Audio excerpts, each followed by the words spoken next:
Welcome to Kibbe on Liberty. This week I'm talking to Tiffany Justice, co-founder of Moms for Liberty. She's going to tell us how we're going to turn COVID lemons into lemonade and this revolution of moms and parents rising up and organizing, taking back education from the education industrial complex. Check it out.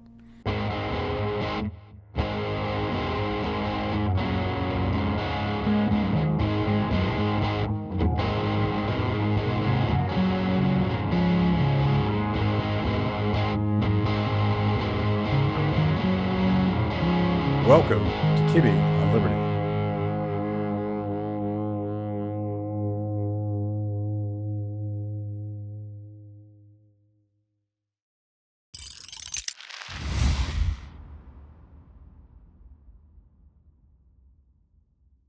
Tiffany. Yes, sir. It's so good to meet you. Nice to meet you too. Yes. So we were, you're the co-founder of Moms for Liberty, and I want to get into all that, but I want to specifically talk about a conversation you just had with the Washington Post about RFK Jr. RFK Jr. has recently endorsed President Trump, and it looks to be a really interesting dynamic where he's going to make children's health and health generally a topic of discussion. And I find this a fascinating subject, but you think it's pretty transformational. I do think it's transformational. I mean, talking about making America healthy again. And during COVID, we saw that kids were put on the back burner. They were treated horribly, horrible decisions made in the name of health and safety that hurt kids. And it was just exciting to talk to the Washington Post. It was a health reporter, and to get asked questions about how moms felt about children's health and the way that the federal government has really totally obliterated parental rights and pushed our concerns aside was remarkable. It was a good day. Yeah. And do you feel like you were treated fairly? I do think I was treated fairly, and she really wanted to know. She wanted to push about vaccines, wanted me to be more specific about the vaccine schedule. And I just said, I think it's time that we have vibrant conversations in this country about the decisions that we're making when it comes to kids. Yeah. And so, she asked about President Trump and asked if I'd be speaking with him about RFK and vaccines and COVID. And I hope to be able to do that when I talk with him on Friday. So you guys have a big event here in Washington, D.C. in a couple days. This will run Wednesday, and your event starts the next day. Tell us about the agenda. This is like a big thing, right? Yeah, it's our national summit. It's our third one. Our first one was in Tampa, and then we had last year was Philadelphia, and that was a great event. We rocked the cradle of liberty, we said, in Philadelphia right before July 4th. And then now we're in D.C. because we have definitely the most important presidential election of my lifetime about to happen, and we've been on a mission to wake up moms and dads and to help them to realize that America is in great danger. We're losing our freedom and liberty, and it's time for us to stand. So we'll bring about 750 people together downtown in D.C. And you said Thursday night is our opening night. Rob Schneider is going to join us on Thursday night, which will be really great. Seth Dillon from the Babylon Bee. And then Friday, we have a full day of events with main stage and breakouts. Nice. And then President Trump Friday night. Do you feel any sort of corrupting influences just being inside the Beltway? Is it? It's sort of like Mordor here, as Thomas Massey likes to say. We bring the light. I think it's going to be great to have so many moms and people that are concerned about children coming into D.C. and really just being a show of the force of what it means to be a parent. So you were involved in education as a on the board of. I'm blanking here. Like school board. You're on the school board in Indian River County. Indian River County. Yeah. Florida. And that was before lockdowns. Mm-hmm. So you were an activist and an elected official before that happened. Why did you decide to get involved in that? Yeah, in 2016, I decided to run for school board, and I wasn't a registered Republican. I actually had no party affiliation, so I had never been political at all. But I was volunteering at my kids' school, and the hallways were flooding. And we had a lot of leaks and problems with the school. And I went to the principal and I said, my kids have 2 pairs of shoes. So I swapped them out when it rains and their shoes get wet. But I'm in a classroom volunteering, and there are some kids who are wearing the same shoes the next day, and they're soaking wet. And that can't be fun or easy, right? And I said, why is that? Why does the district not fix this school and, regrade all of the property and make sure it's not flooding? And she said, oh, well, I've told them before, but they really don't like when you ask too many questions.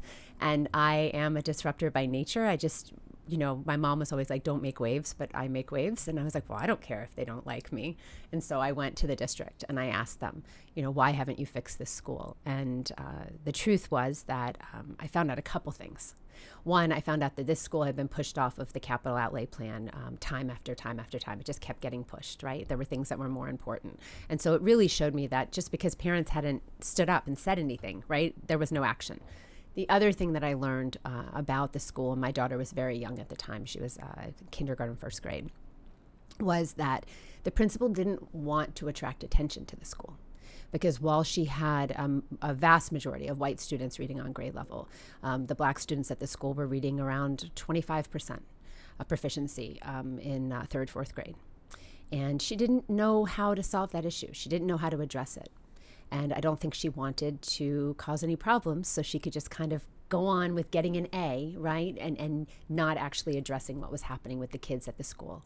And when I found that out and saw how poorly some of the kids were doing,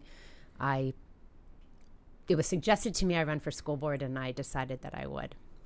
Is that a nonpartisan position? Did you run as just a person, or did you have to choose a party? It's nonpartisan, but I'll tell you, I started getting involved more in politics, right? And I did register as a Republican at that point because I felt that my belief system, my values aligned more with the Republican Party than the Democrat Party. And so I just made the decision to register as Republican when I ran, because people do go up and look up your political affiliation, and I wanted people to know where I stood. Yeah. So that you're describing a culture that certainly precedes lockdowns and has probably been corrupting education for at least a generation, where parents aren't really they're technically allowed to voice opinions, but it's not encouraged, and it's perhaps a system of intimidation where the insiders are constantly sort of padding their own budgets instead of actually running the school and taking care of kids.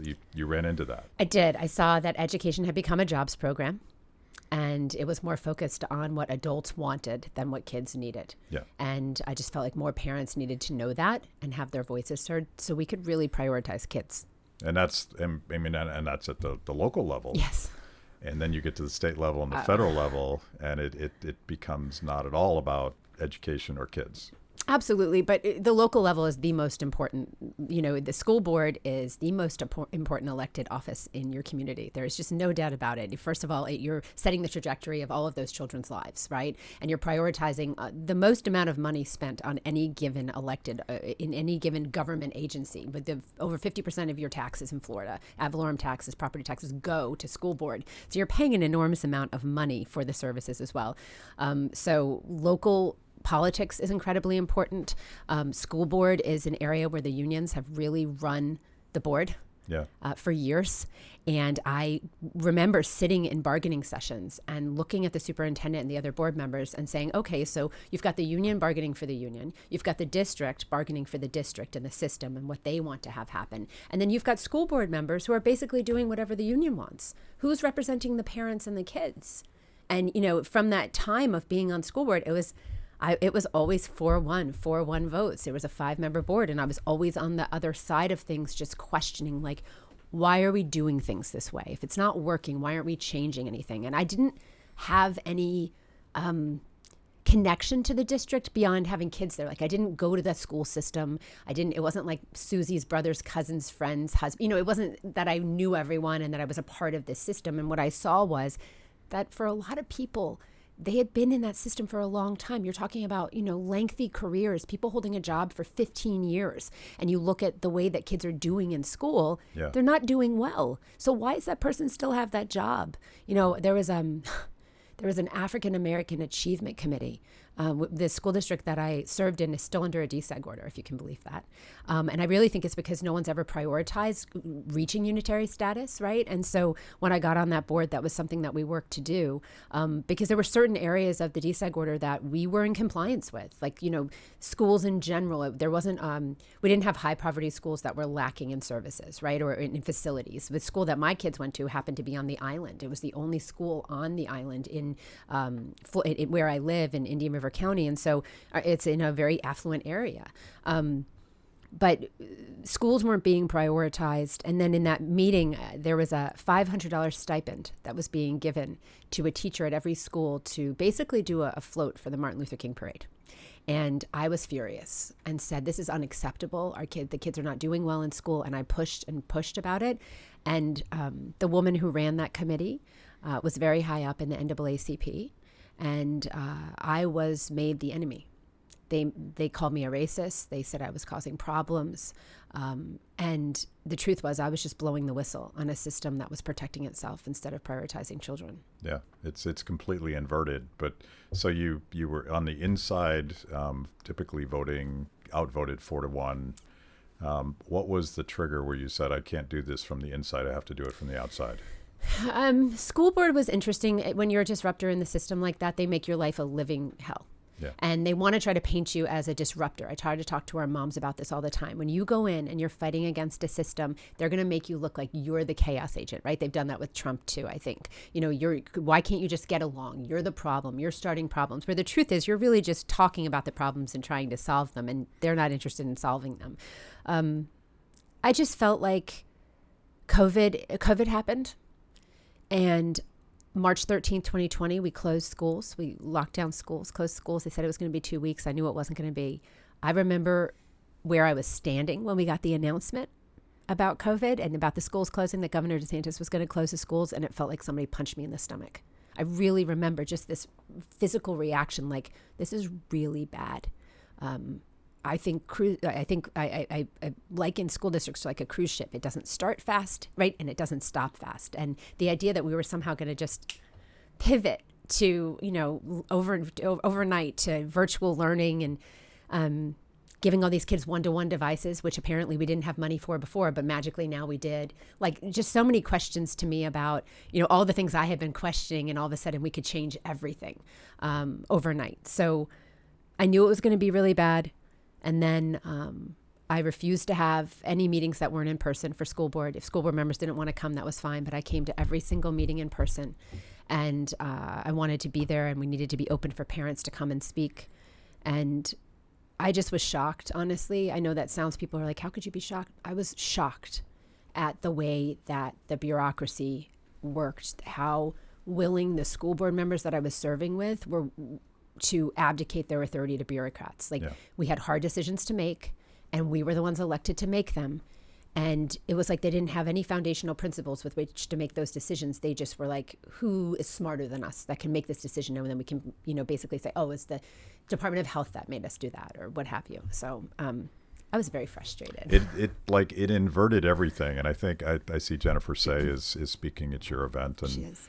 And she was also sort of red-pilled, if you will, on this specific subject. More so than Jennifer, to be honest, and I'm going to give him a shout out, is her husband, Daniel Kotzen. Because Jennifer was working at the time, and I think she was kind of battling, right? Like, how am I going to continue to support my family and do my job and yet still be an advocate?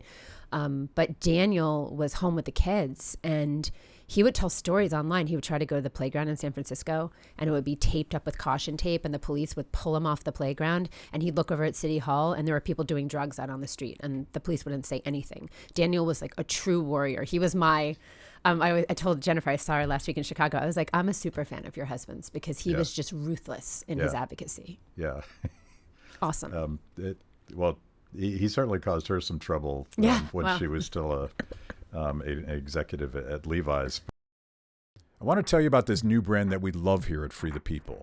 Our friend Jennifer Say, free speech warrior and truth teller, has started her own athletic clothing brand. It's called XXXY Athletics, and it is the only athletic brand standing up for women's sports. We met Jen when she spoke out against the insanity of COVID lockdowns and school closures and stood up for our freedoms. She risked her reputation to do the right thing, and she's doing it again now. A lot of other brands out there claim to champion women, but only Jen actually does it with her new brand, XXXY Athletics. As a former elite gymnast, she was the 1986 national champion. She knows the importance of protecting Title IX. And as the former Levi's brand president, she knows a thing or two about great products. XXXY Athletics just launched their performance wear for both men and women, including cool t-shirts, bike shorts, and leggings. So check it out at xx-xyathletics.com or thetruthfits.com. Don't give your money to athletic brands who don't share your values. Give it to a brand that speaks truth, stands up for free speech, and puts quality first. Use the code Kibbe75 and you'll get free shipping with orders of $75 or more. Finally, an athletic brand with a cause you can get behind. Go show XXXY Athletics some love.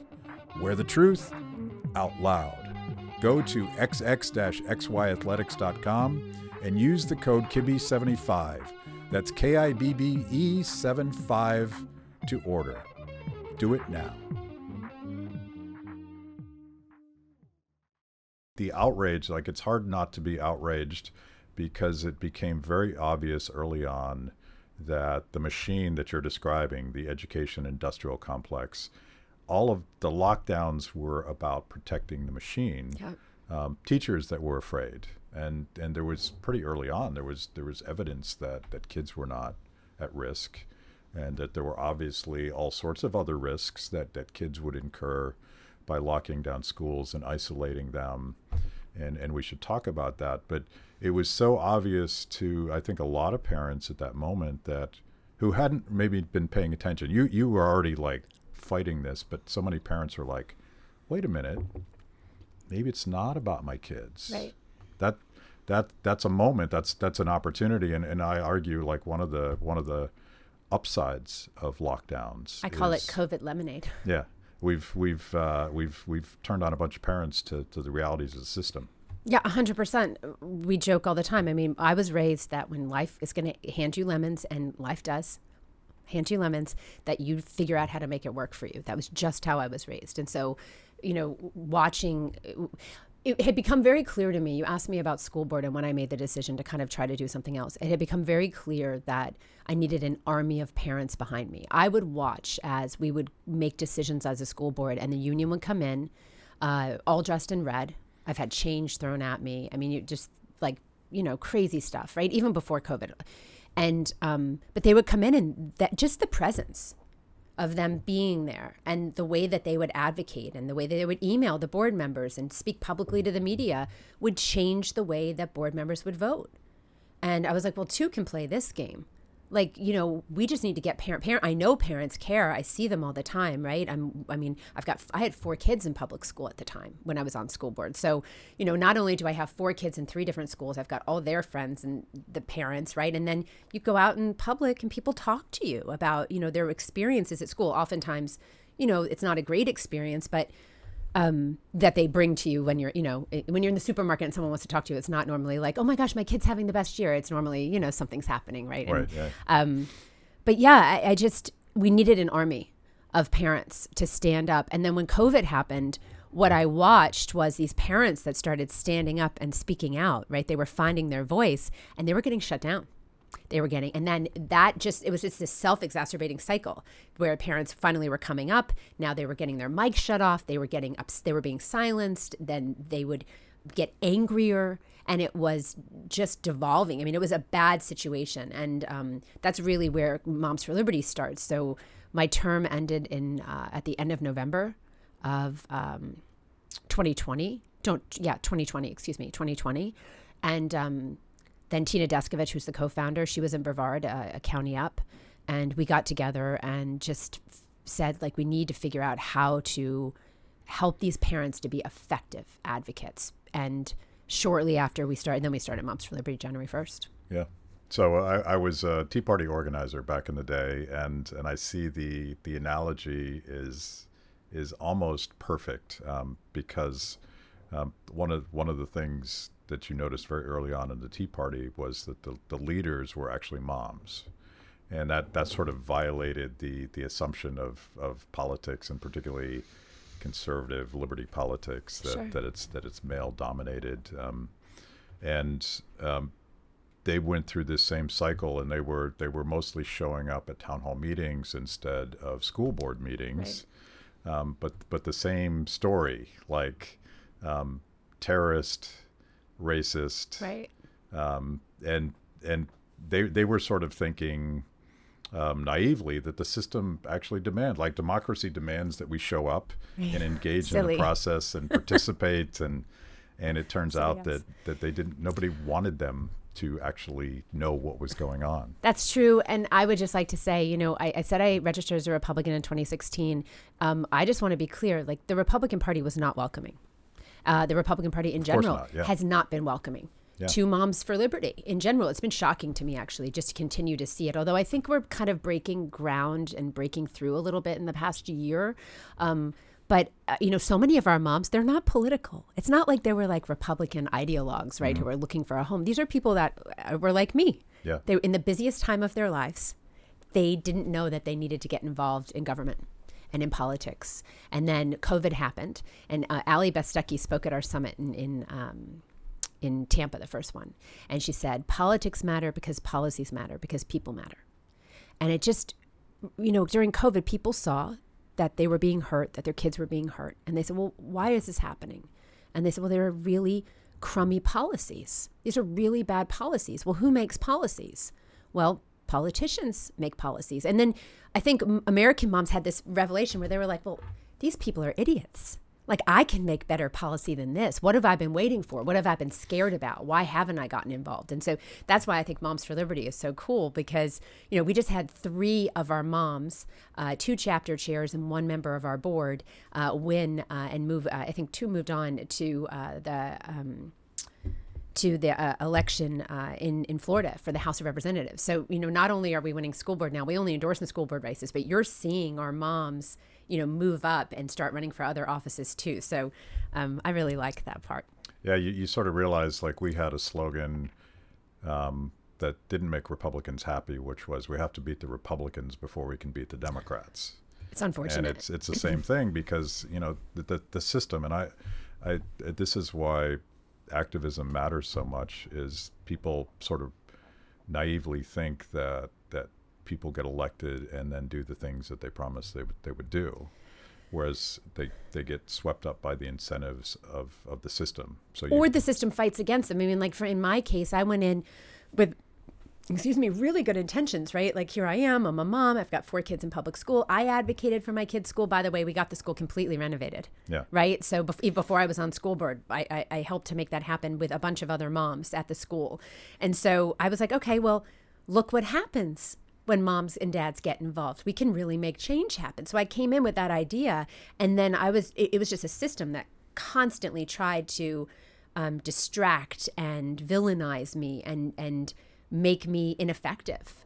And so, some people get in and get swept up by the incentives. And then sometimes if you don't have enough people that are fighting, you just get pummeled. Yeah. And you basically, I think a lot, honestly, what happened to President Trump in his first term, right? Where people say, why didn't certain things happen? I think the system was actively working against him and trying to keep him from being effective. Like Betsy DeVos and Secretary of Education, there were things she wanted to do, and, the administrative state didn't want those things to happen. I've never. She was perhaps the most demonized member of the Trump administration. Just wait. I would imagine in the next term that there will be some more that get that treatment. Well, that'll be fun. But I want to talk about the demonization, and again go back to the Tea Party analogy, because there was a super PAC called Organizing for Obama, and this would have been probably 2010, something like that actually called the moms and dads going up at town hall meetings. And, at the time it was talking a lot about Obamacare. We were so radical, we wanted to balance the budget, like crazy really stuff. Crazy stuff, like insane, radical, far right stuff. And Organizing for Obama put out a press release calling us domestic terrorists. So the narrative, the fascist, racist, terrorist, like they were sort of beta testing this on us, but you guys, and by you guys, I'm just talking about parents that showed up at school board meetings. They took it up a notch and actually sicked the Justice Department. Tell that story, because I don't think people who aren't part of this fight appreciate just how outrageous that was. Yeah, so there were parents, as you said, speaking out at school board meetings all over the United States. They were very concerned that their kids were being harmed by lockdowns, by different mandates. They were concerned about the curriculum they were seeing, right? That's that other part of the lemonade. Parents finally started seeing what was being taught to their children, and they were concerned about it. So they came and they spoke, and the National School Board Association. So we'll talk about quickly how this structure works. So you have individual school boards. And then when you're on a school board, you can choose to be a part of an association. In Florida, you get a choice if you want to join this association. So it's Florida School Board Association. And they're part of a larger group called the National School Board Association. And this is how they filter a lot of policy and stuff down through some other organizations too. The National School Board Association wrote a letter to the Department of Justice and said that they were very concerned about parents that were speaking out at these school board meetings, that they were violent, that they were concerned, that they were dangerous, and that they needed to address it. The DOJ needed to address it. And I think within 4 days, Merrick Garland had issued a memo to the FBI, basically telling them to go out and to research parents and watch parents and investigate. And they did. Steve Friend, an FBI agent down in Florida, talks about how he was told to go and surveil the parking lot and write down license plates of people that were at school board meetings. We had one mom who I testified before Congress and told this story. The FBI called her after speaking at a school board meeting, and they asked her all kinds of questions, like, do you have any guns in your home? Do you have a history of mental health illness? And then at the end of the conversation, they said, well, we're not that concerned about this. Like, we think you're fine, and you don't need to tell anybody that we called. And she called me and told me this, and I was shocked. I just couldn't believe that the FBI was really investigating moms and dads. I think this woman's son had been quarantined twice in a row. He had missed like 40 days of wicked school. Intimidation tactics. Oh my gosh. I mean, you're a mom, and I say you're making peanut butter and jelly, and that morning making lunches, and then the FBI is calling you. Right. I mean, and I just want to be clear and speak to like this issue specifically, and Merrick Garland and President Biden and Kamala Harris. We love America. We are raising the next generation in America, and the idea that the federal government is going to call you a domestic terrorist, call you an enemy of your country, is horrifying to me. We never wore it on a t-shirt. I never accepted the label. We never thought it was funny. There was nothing funny about it. It was scary and wrong, and we knew that we just needed to grow even more to be able to stand up to them. Regular viewers of Kibbe on Liberty already know how obsessed I have been with the pandemic industrial complex and all of the stupid, authoritarian, and downright evil things that the government did to us during COVID-19. Well, I'm proud to announce a new investigative series that looks to get to the bottom of all of that. It's called The Cover-Up, and I'm producing it in cooperation with BlazeTV. The only place you're going to see this is BlazeTV, so go to FauciCoverup.com/Kibbe and use the code FauciLied for $30 off your annual subscription. Do it now. The truth is out there.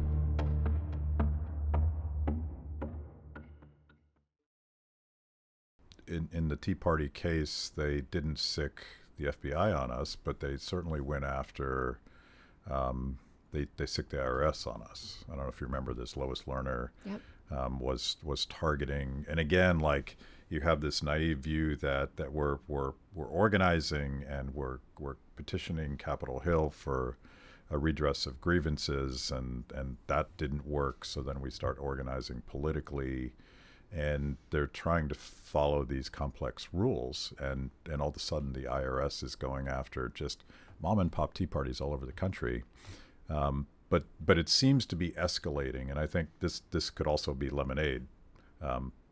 because I think that the outsized responses from all of these interests, including the political class, it almost seems ham-fisted now. Like having the FBI call moms to intimidate them, or some of these other things they're doing, like the censorship industrial complex, and actually checking Bob's tweets to see if he said something mean about the president. This to me says they don't know exactly how to stop a grassroots movement that's empowered with knowledge and technology and really fired up about what they did with us during lockdowns. Yeah, I think that technology is that blessing, honestly. I mean, it's helped us to be able to communicate. I don't think we can possibly say couldn't do enough. It otherwise. No, yeah. I mean, Elon Musk and X or Twitter or whatever we call it these days has been incredibly important. It's part of how we grew Moms for Liberty. We grew Moms for Liberty using social media. So I know that there are a lot of bad things about social media, but I also think in a time where the government really, really tried to lock us down and separate us. Mm-hmm. They didn't want you having meetings. They didn't want you communicating with each other. They really wanted to divide and conquer. Americans found ways to come back together. And it was really important with Moms for Liberty, to start having in-person meetings. We pushed. I mean, we started having in-person meetings in January. We started with 2 chapters in Florida. And those 2 chapters were started by moms who were on the other side of the dais, who were getting up at the podium and speaking during COVID. The woman in my community's name is Jennifer Pippin. She's a surgical nurse. She was the first person that came out and said, these masks, this is not what these masks are for. These are not source controlled. They will not stop transmission. And brought me all the evidence. And I was like, okay, this makes sense. And I said, well, maybe we should open the windows on the buses. And they laughed at me, right? I would make common sense idea, I was laughed at and ridiculed, right? But yeah, I think that we have reached a fever pitch. I think they have gone too far. And the ridiculousness of what they've done, just this, you were fighting a system. We're calling out the public education system specifically. We're a parental rights organization. Our mission statement is to unify, educate, and empower parents to defend their parental rights at all levels of government. But we're in the middle of a cultural revolution. And I would like to, I hope we get to talk about it. I saw Bobby Kennedy the other day. He came out and he said something about, something about the culture wars and was dismissive of that. We can't be dismissive of that. We are in the middle of a cultural revolution, and the schools are one of the biggest battlegrounds that are being used as a weapon against the American people, using our own money to indoctrinate our children and to tear our country apart. And when parents came out at those board meetings, and they spoke out, right, about COVID. And then all of a sudden they started talking about the curriculum. And you had Chris Rufo talking about critical race theory, right? And everybody's waking up and realizing what's happening in the name of kindness, equity, and inclusion, right? We were all of a sudden showing a system that was failing. And they wanted to shut us up. Well, let's talk about this. Culture Wars. Joy Reid tells me that you want to ban books. You've probably had a book burning. We don't know. I have not. Although I've seen the most amazing political cartoons that have been done about Moms for Liberty. One, there was this attack helicopter, and it said Moms for Liberty on it. And I was like, I identify as an attack helicopter. That's fine. There was another one where they had us burning books. No one's trying to ban books or burn books. No one's banning books. As I said in the interview with her, write the book, print the book, publish the book, put the book in the public library. But we're talking about a public school library, and kids don't, as I've said before, have unfettered access to the internet in school. We don't just give kids access to all information. A library is curated as it should be for, you wouldn't have the same books in a law school that you would in a medical school, in a library, right? And so if you want to know what kinds of concerns we have about books and content, go look at what the school won't let kids search for on the internet. And the parallels are identical. Nobody will give me an answer as to why we need strap-on dildos in school. Yeah. What context that's okay, I don't know. I've yet to see anyone defend that. Joy did. She said to me in the interview. So I did this interview with Joy Reid. It was so fun. I'm not going to lie. I would go back on every week. Totally gutsy, by the way. I love the fact that you're willing to go into enemy territory, and you should tell the story. We were talking about it before, but you insisted on a live interview. I did, yeah. She wanted to do a taped interview and had been asking for a couple of years, actually, for a taped interview. And I just wasn't going to go do it. We did 60 Minutes, and the way that they chopped that up, we knew they were going to do it that way. Yeah. It's still 60 Minutes. I think you still take the invitation and you do your best job, But I wasn't going to let Joy Reid tape and cut up and splice what I said. And so I said, I'll come in and do it live in studio with you. And she told me it was going to be 6 to 7 minutes, and it ended up being close to 16. Yeah. And we went a couple rounds on it. But she said to me, what if a child, she brought up this one book where this adult it was a child, in the book, a minor, who is anally raped by his adult family member. And I know the book well. And she said, well, but what if a child feels seen by this book? And I was like, what? Like, if a kid feels seen by this book, then that means they're being raped by an adult family member. They're being then we need to do better than just throw a book on a library shelf and hope a kid stumbles across it if we have child abuse that's happening in this country that's so rampant, right? And it's just indefensible there, honestly. So I'm a libertarian, and I think some libertarians actually get this wrong, because this is a public school. I prefer government school as the proper nomenclature, because it is in fact controlled by the government and the political processes that you're describing here. So of course parents would have a voice on what the curriculum is and what books are read and what books are not read, and it has nothing to do with censorship at all.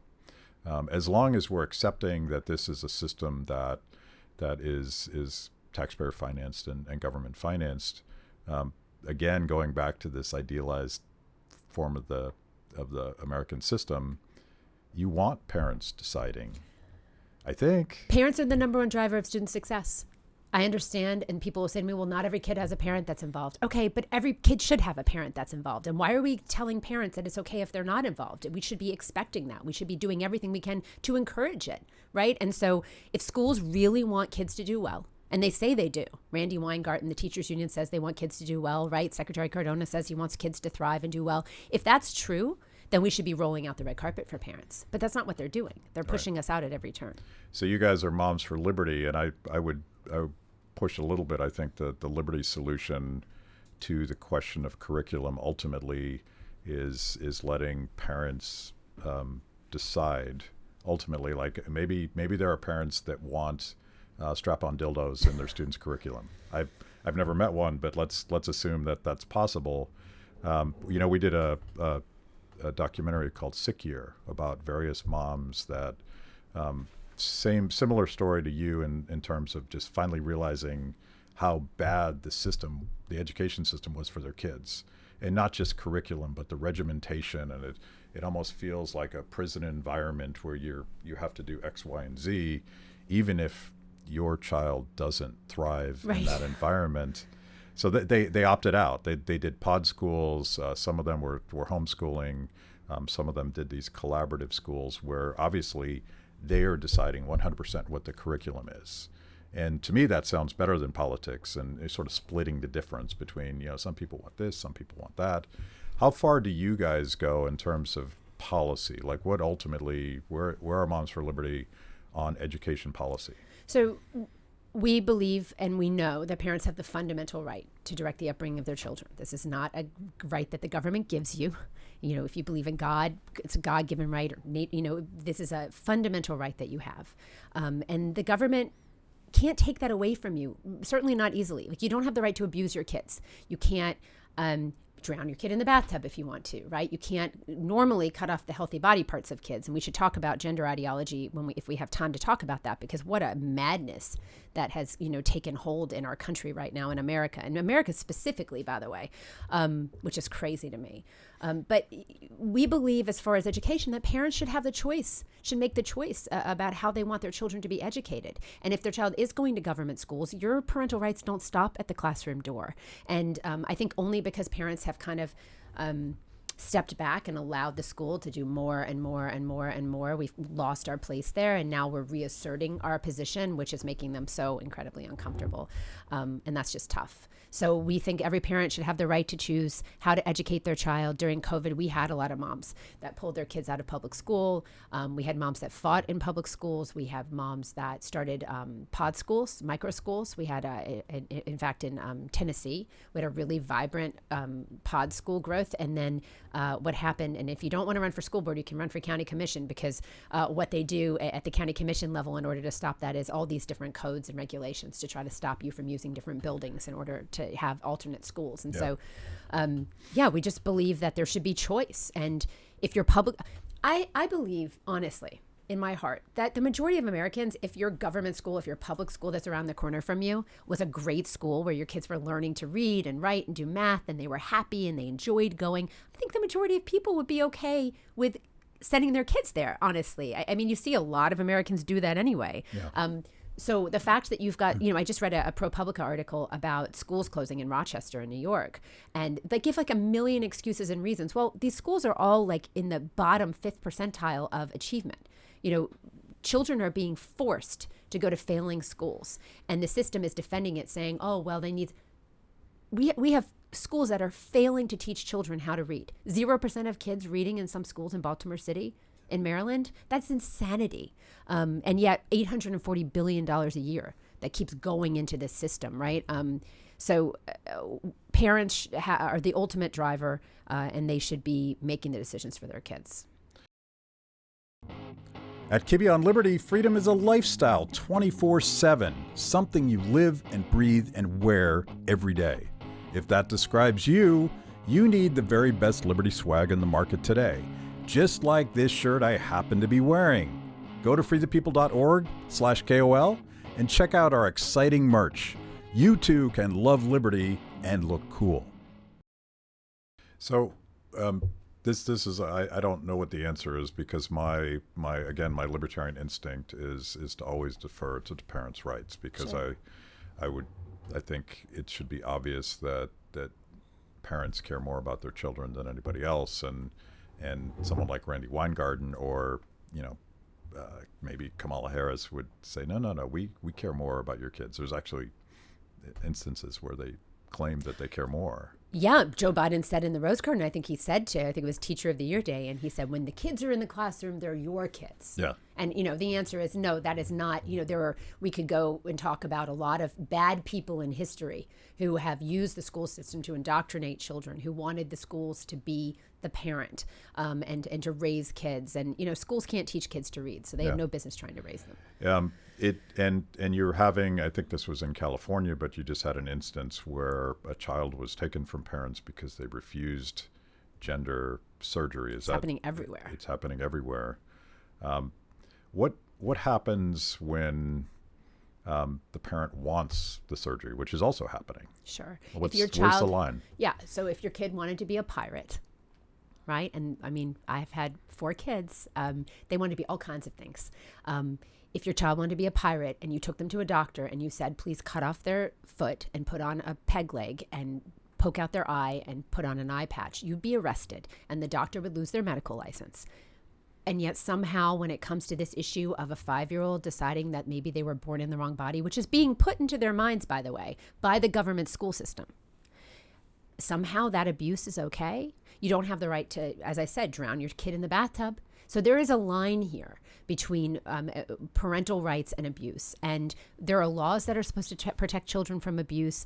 This idea of gender-affirming care, this lie that has been told to American parents and to America more broadly, is crumbling right now. We have so much evidence coming from Europe. I say it's like a tidal wave of evidence that is barreling down on the United States. And we're learning more and more every day about how harmful puberty blockers are, cross-sex hormones are. These are drugs that are given to pedophiles in order to chemically castrate them, and yet we're giving it to children.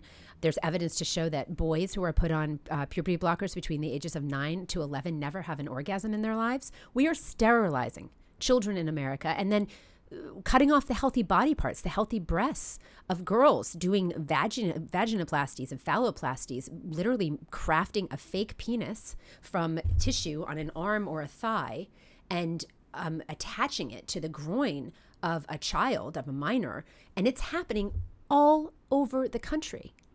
It is insanity. And so I am probably one of the strongest fighters on parental rights that you'll find right now, right?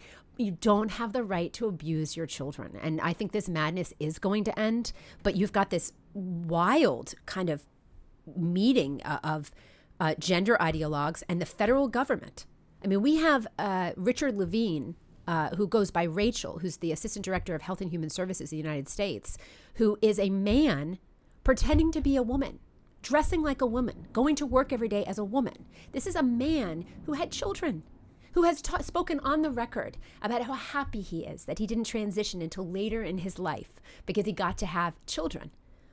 I mean, you say that to a detransitioner like Chloe Cole, who at 15 years old got her breasts cut off, who I sat there and listened to her talk about she doesn't know if she's ever going to be able to have kids. If she has children, she'll never be able to breastfeed. I breastfed all 4 of my kids. It's a beautiful thing to be able to do.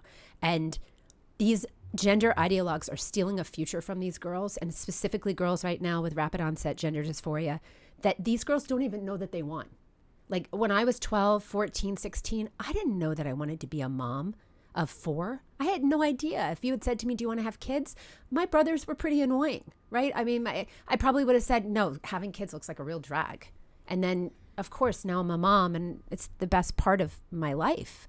So we're in this weird place where you like have 0 Democrats. Actually, that's not true. There's a Democrat who's actually speaking at our conference on Friday morning, Sean Terry from Texas, who stood with Republicans and voted to stop gender transition, medical transition of minors. But like Kamala Harris, Tim Walz, the governor of Minnesota passed 3 bills around like this idea of transgender and sanctuary.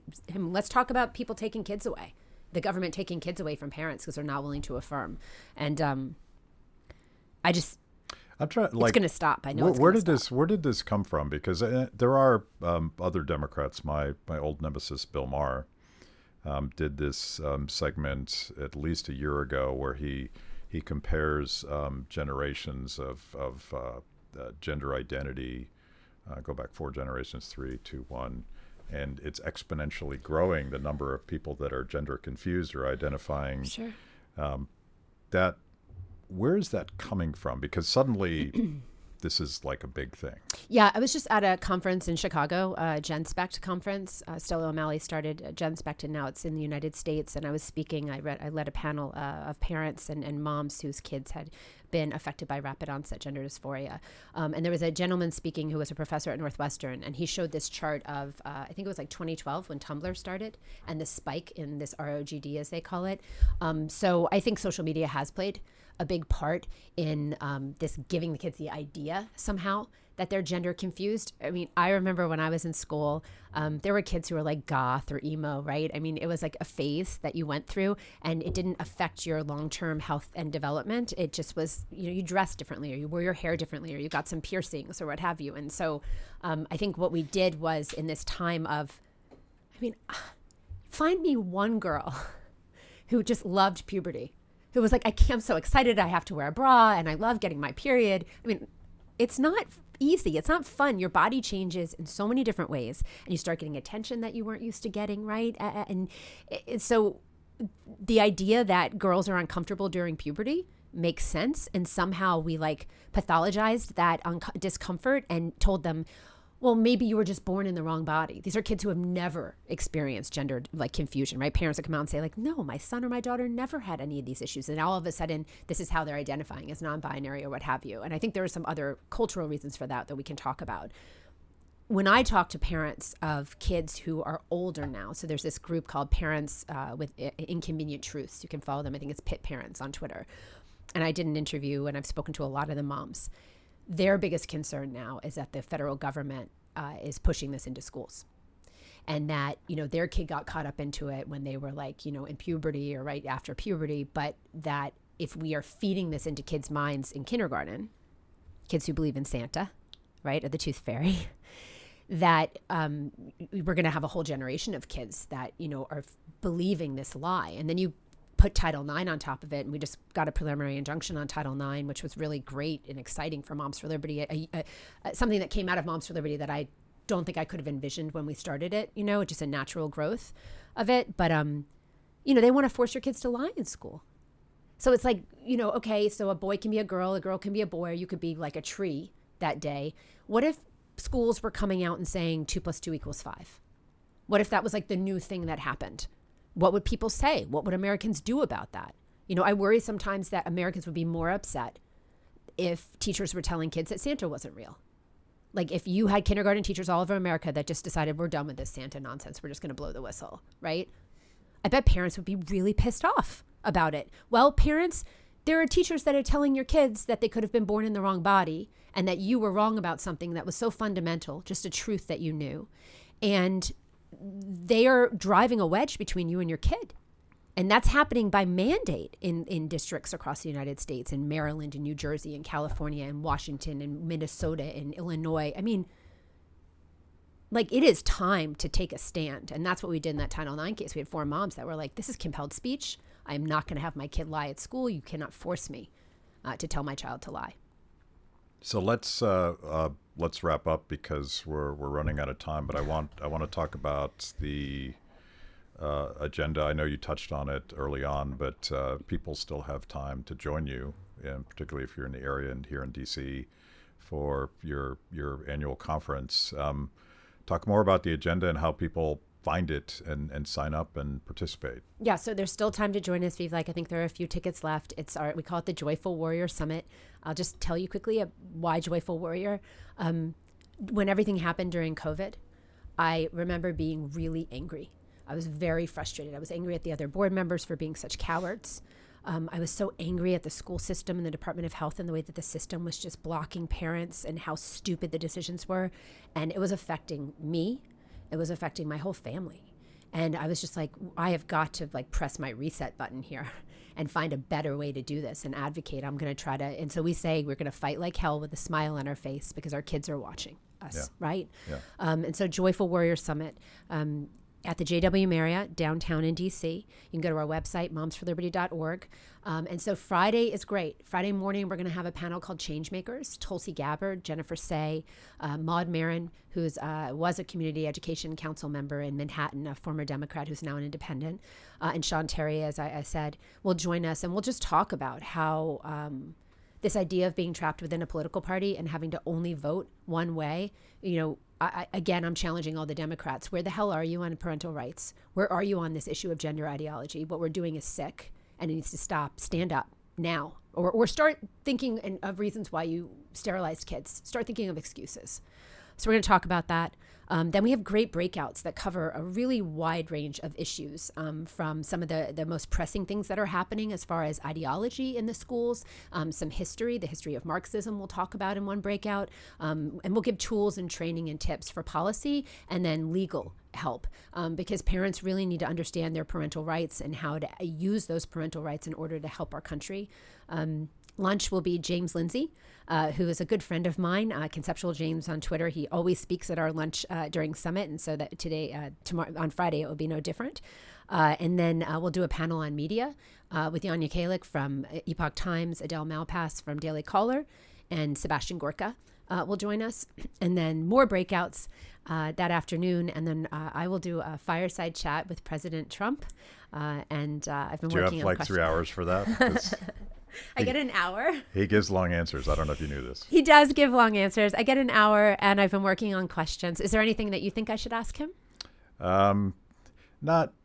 So the thing that I obsess about with Trump is, and we're actually doing a documentary series called The Cover Up on how Anthony Fauci and his colleagues just sort of ran the table in the Trump administration. He'll never do it, but I would love for him to say, I got that wrong. I trusted the wrong people. I wish I hadn't done it.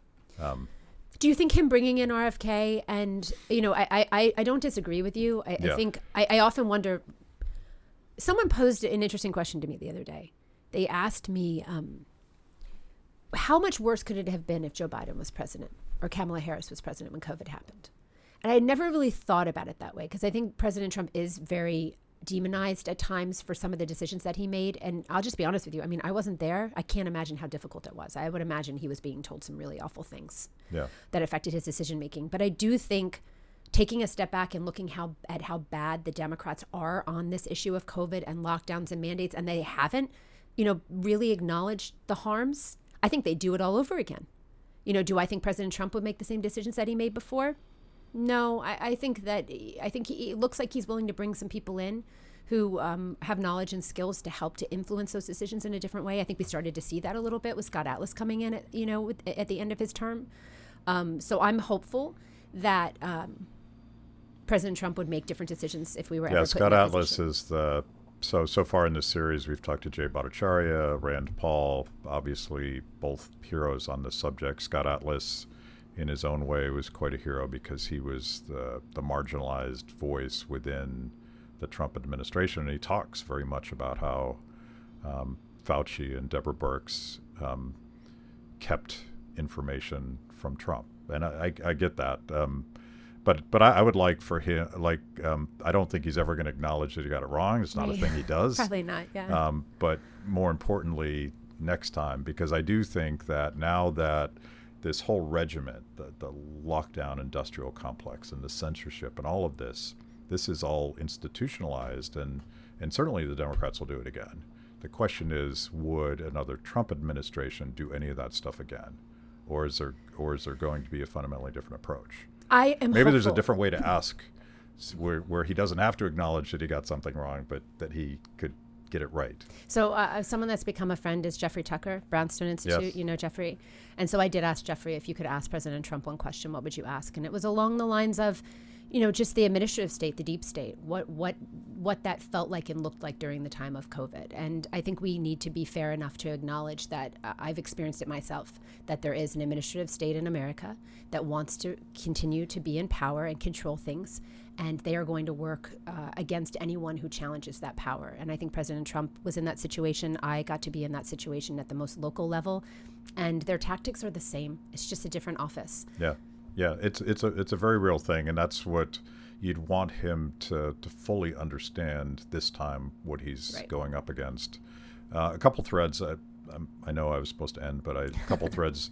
The joyful warrior thing, I think is so important, because just on a personal level, it can destroy your life if you take everything internally when you're trying to fight these fights, and it seems like the entire world is against you, but also just as a strategy.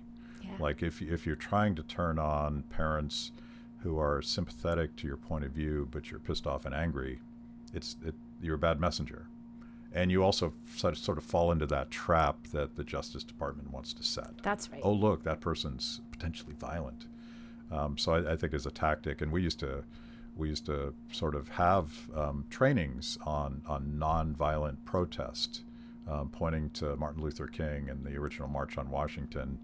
So I think getting that right is essential, because we're not trying to convince people that already agree with us. We're trying to turn on other people that are looking at this stuff, saying, it seems a little crazy what's going on. And I forget what the other thread was, so we'll leave it there. But well, I'll tell you, just on Saturday morning, what I didn't continue to say was on Saturday morning we'll be a part of something called the March for Kids. Moms for Liberty has helped to champion this idea of marching on Washington. So we're going to have a rally. We hope, in the future to be able to do the actual march. Yeah. It's very expensive to do a march in Washington, D.C. and make sure that people are safe. So we're going to do it in an enclosed space just so that we can, tensions are high right now. Yeah. And we want to make sure that all of our moms are safe. But there's never been a march for kids. There's been a march for almost everything in Washington, D.C., but never for children. And so I just think we're at this moment in America where you have RFK joining with Trump and saying he's going to prioritize children's health and safety. And you have this rise of moms. You have and parents, dads too, grassroots army. Yeah. That are coming together, that are willing to be that army to make change happen. And so if there was ever a chance for us to get our country back, it's, Tea Party patriots joining with, Moms for Liberty and other parent organizations, and really creating a force that the government has to reckon with, and we need to make change happen. That's the final thread, and I'll get you to react to this. You've already alluded to it, but RFK Jr., to me, looks like part of a broader trend of people coming from the left, and I could point to a lot of comedians like Jimmy Dore, Russell Brand, others, Brett Weinstein, on and on and on. Like there's a new political coalition that's not really left or right. It's anti-authoritarian. Mm-hmm. It's decentralization. It's democracy properly understood. I think, and I guess Tulsi Gabbard absolutely fits into this category as well. To me, that's an interesting opportunity that sort of transcends the election per se. But we have to be sort of open and welcoming to people that come from very different places. I think that's so important, and we talk about this a little bit. I've spoken about this publicly, actually. We have to create the space for people to be able to change their minds. Like, we have to welcome people in. You can't demonize people for believing something that you thought was stupid. Like, people are going to have beliefs, and if they're willing to change their mind on those things, then we need to say, hi, thank you, welcome, here's how we're fighting, right? And we need to be willing to do that. We try to do that at Moms for Liberty. With this summit, we're going to try to show that to America. And I think the media has just very much, again, it's this divide and conquer. The media wants to keep us separated. They want to divide us so that we can be more easily controlled. And the biggest threat to the administrative state and the way that we'll get our country back is by joining forces together. Yeah, beautiful. So I hope to join you Saturday night to see my good friend Glenn Beck. Yep. He's always an amazing storyteller. Excited to have him. Thank you. This has been fun. Awesome. Thanks. Thanks for watching. If you liked the conversation, make sure to like the video, subscribe, and also ring the bell for notifications. And if you want to know more about Free the People, go to freethepeople.org.